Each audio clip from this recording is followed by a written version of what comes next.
શું કામ આપણે પોઝિટિવ ના વિચારી શકીએ?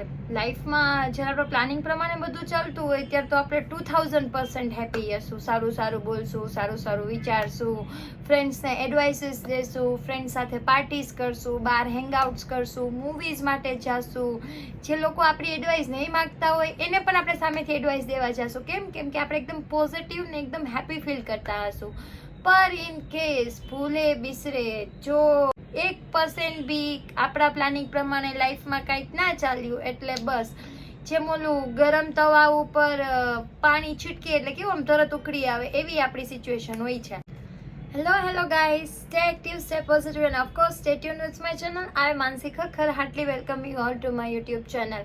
મારું કામ છે પૂરતા પ્રમાણમાં સાચી અને સચોટ માહિતી આપવી, જેનાથી મારા યુટ્યુબ ફેમિલી મેમ્બર્સ છે એક હેલ્ધી અને રોગોથી મુક્ત એવી લાઈફ જીવી શકે, એ પણ ખૂબ જ સરળતાથી. હું હંમેશા મારી ચેનલ ઉપર બધા જ વિડીયોઝમાં એકદમ ડેપ્થમાં જઈને તમારી સાથે નોલેજ શેર કરું છું, જેથી કે તમારા મનમાં કોઈ પણ કન્ફ્યુઝન ના રહે. તો પણ તમને કોઈ પણ વસ્તુને લઈને કે કોઈ પણ ટોપિકને લઈને કે કોઈ પણ પ્રોડક્ટને લઈને અનશ્યોર હોય તો તમે મને કમેન્ટ્સ કરી શકો છો. એઝ સુન એઝ પોસિબલ હું એની ઉપર રિપ્લાય કરીશ અને આપણે ડિસ્કસ બી કરશું એ વસ્તુઓ ઉપર. આજનો ટોપિક છે કેમ આપણે પોઝિટિવ ના વિચારી શકીએ લાઈફમાં. મારો જ એક એક્સપિરિયન્સ શેર કરું તો લાઈફમાં જે પણ થાય છે ને એ હંમેશા આપણા સારા માટે જ થાય છે. હા, બટ થાય છે શું કે જ્યારે કોઈ સિચ્યુએશન આપણી સાથે બની હોય એટલે આપણે એ વસ્તુઓને લઈને એટલા ટેન્શનમાં આવી ગયા હોય, એ વસ્તુઓ આપણી ઉપર એટલી હાવી થઈ ગઈ હોય કે આપણને એ વસ્તુઓમાં બધું નેગેટિવ જ દેખાતું હોય. It's by very nature. તમારી સાથે શું, મારી સાથે બી એમ જ થાય છે. મારી સાથે કોઈ એવો ઇન્સિડન્ટ થયો હોય કે મારી સાથે કોઈ એવી સિચ્યુએશન બની હોય જે મને ના ગમી હોય કે જે મારા પ્લાનિંગ પ્રમાણેથી ટોટલી અગેન્સ્ટ હોય, તો હું પણ એમાંથી જલ્દીથી બહાર નથી આવી શકતી. મને કોન્સ્ટન્ટલી નેગેટિવ જ થોટ્સ આવ્યા કરે કે કેમ આમ થયું, મારા પ્લાનિંગ પ્રમાણે તો કંઈ થતું જ નથી, હંમેશા મારી સાથે જ આવું થાય છે, ખબર નહીં મારી લાઈફમાં મને ક્યારે સક્સેસ મળશે, હું ક્યારે આ બધી વસ્તુઓમાંથી ઓવરકમ કરી શકીશ. It's okay, it completely okay. બધા સાથે આ વસ્તુ કોમન જ છે. હ્યુમન બ્રેઇન, માણસનો મગજ જે છે, જે આપણા મગજની જે રચના છે એ આવી રીતે જ કરવામાં આવી છે કે જે પણ લૂપમાં, મતલબ કે એક રેપિટેડ મોડમાં જે પણ વિચારો ચાલતા હશે સેમ એના જેવા જ અટ્રેક્ટ થશે. જો આપણે પોઝિટિવ કન્ટિન્યુઅસલી વિચારતા હશું તો આપણે પોઝિટિવ થોટ્સ જ એટ્રેક્ટ કરશું, ને જો આપણે નેગેટિવ વિચારતા હશું તો as usual, as I said, continuously negative thoughts જ એટ્રેક્ટ કરશું.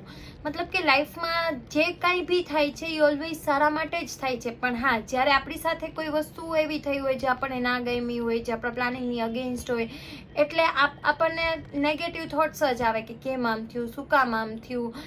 પણ થોડાક ટાઈમ પછી, થોડા વર્ષો પછી, થોડા મહિનાઓ પછી શાંતિથી બેસીને આપણે વિચારીએ અને ડોટ્સ કનેક્ટ કરીએ કે હા, આ જે થયું એ સારું થયું. ભલે ત્યારે મને લાગ્યું કે આ ડિસિઝન મેં રોંગ લઈ લીધો, મેં કેમ આવી ચોઇસ કરી લીધી હતી, શું કામ મારાથી આવું થયું. પણ જો ત્યારે એ વસ્તુ ન થઈ હોત તો આજે તમે એ સિચ્યુએશનમાં ના હોત. મતલબ કે ત્યારે જો એ ડિસિઝન આપણાથી ના લેવાનો હોત, ત્યારે એ ઘટના આપણી સાથે ના બની હોત, ત્યારે આપણે એ સિચ્યુએશનમાંથી પસાર ન થયા હોત, તો આજે આપણે જ્યાં બી છીએ, જે પણ લેવલ પર છીએ એ ના હોત. આ વસ્તુ મેં ખુદ ફેસ કરેલી છે, મારો પોતાનો પર્સનલ એક્સપિરિયન્સ છે.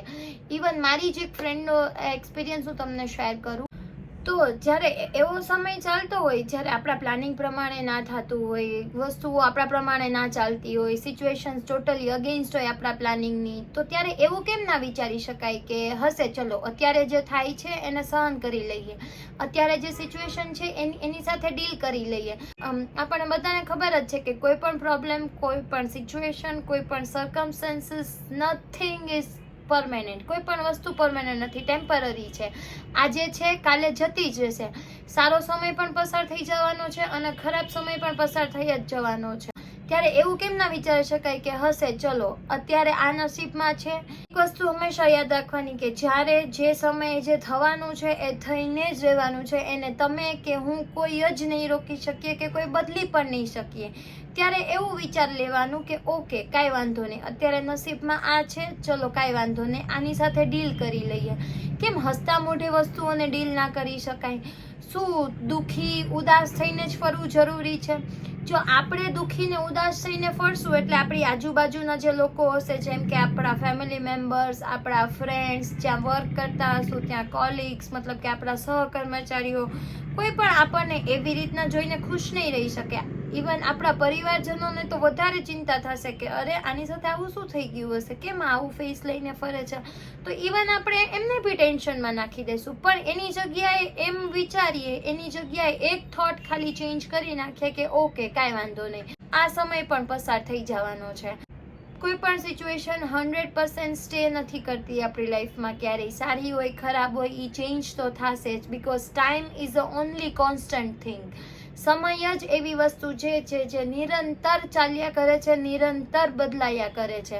તમે આજથી 5 વર્ષ પહેલાનું યાદ કરશો તો તમે જોશો કે ઓહો કેટલો ચેન્જ આવી ગયો છે તમારી લાઈફમાં, તમારી લાઈફસ્ટાઈલમાં, તમારી સિચ્યુએશન્સમાં, તમારી થોટ પ્રોસેસમાં, ઇવન ઓવરઓલ તમારી અંદર, મતલબ કે આપણા બધાની અંદર. તો મારો કહેવાનો ઇન્ટેન્શન એ છે કે જ્યારે બી ખરાબ સમય ચાલતો હોય યા જ્યારે બી થોડો એવો સમય ચાલતો હોય કે વસ્તુ આપણા પ્રમાણે ના ચાલતી હોય, તો ત્યારે જસ્ટ ખાલી એટલું જ યાદ રાખવાનું કે કાંઈ વાંધો નહીં, અત્યારે આ વસ્તુઓ થવાની લખાયેલી જ છે તો કાંઈ વાંધો નહીં, આને થઈ જવા દઈએ. હસતા મોઢે બી સહન કરવાનું, દુઃખી મોઢે બી સહન કરવાનું. તો કેમ નહીં આપણે હસતા મોઢે બધું સહન કરી લઈએ અને બીજાને બી મોટિવેટ કરીએ. બીજા લોકો જે આપણને જોશે એ પણ આપણામાંથી શીખશે કે ઓહો આની સાથે તો આટલું બધું છે તો પણ આટલું પોઝિટિવલી ડીલ કરે છે. બીજા લોકો બી આપણામાંથી શીખશે કે અરે આની સાથે આટલું બધું ખરાબ ચાલે છે તો પણ આટલું પોઝિટિવલી ડીલ કરે છે.